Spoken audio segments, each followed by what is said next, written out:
کیا بات ہے، میری کیا مجال ہے؟ یہ عالم بیٹھے ہوئے ہیں، ان سے آپ پوچھو اگر علم کی حیثیت ہوتی تو ابلیس فرشتوں کا سردار تھا۔ میں تفسیر بتا رہا ہوں، تفسیر مدارک اٹھا کر پڑھو۔ سب سے بڑے مفسر حضرت عبداللہ ابن عباس،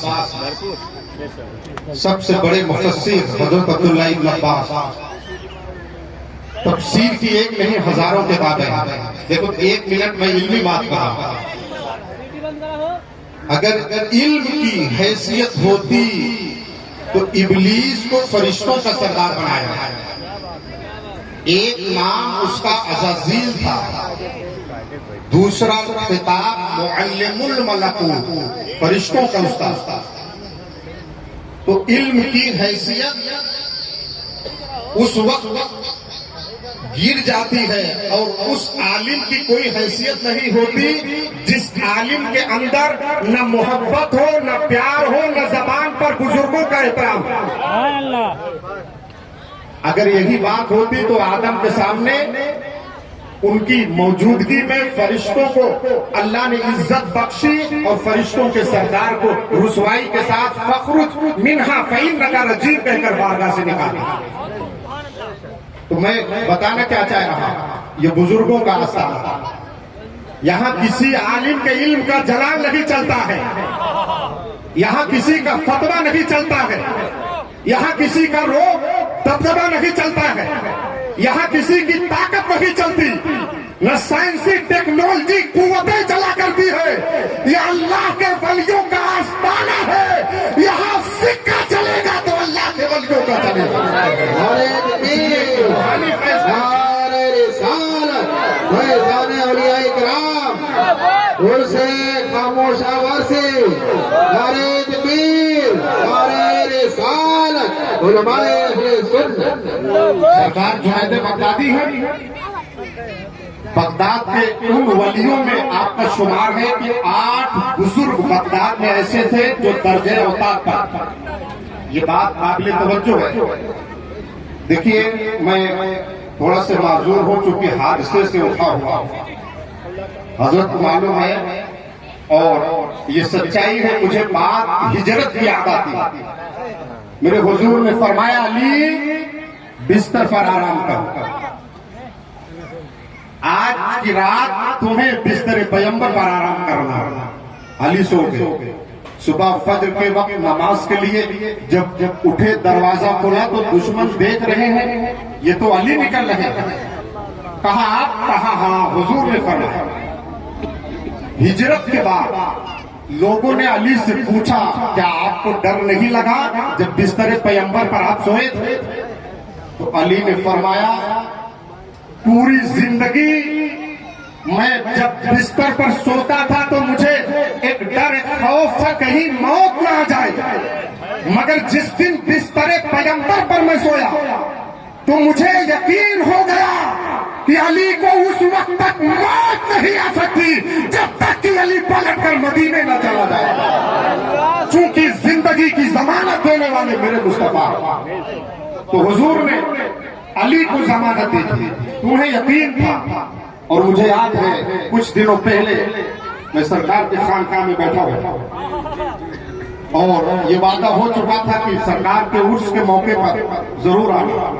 حالانکہ نقیب اعظم ہندوستان موجود تھے، تو آپ یقین مانیں مجھے بھی کہیں نہ کہیں یقین ہے، میں ایک نہیں سینکڑوں حادثے سے گزرتا ہوں، مگر کسی ولی کے عرس آستانے پر جانا ہے تو میں اس یقین کے ساتھ رہتا ہوں مجھے اس وقت تک موت نہیں آئے گی جب تک کہ بزرگ کے آستانے پر نہ پہنچا۔ حالانکہ میں بہت بڑے حادثے سے گزرا، مگر آپ یقین مانیں ہمیشہ بزرگوں کی محبت، ان سے عقیدت، ان سے لگاؤ میرے دل میں ان کی محبتوں کے چراغ جلتے رہتے ہیں۔ دوستوں علم الگ ہے اور علم کے ساتھ ساتھ جو روحانی قوتیں ہیں بزرگوں کی وہ الگ۔ اس سرزمین پر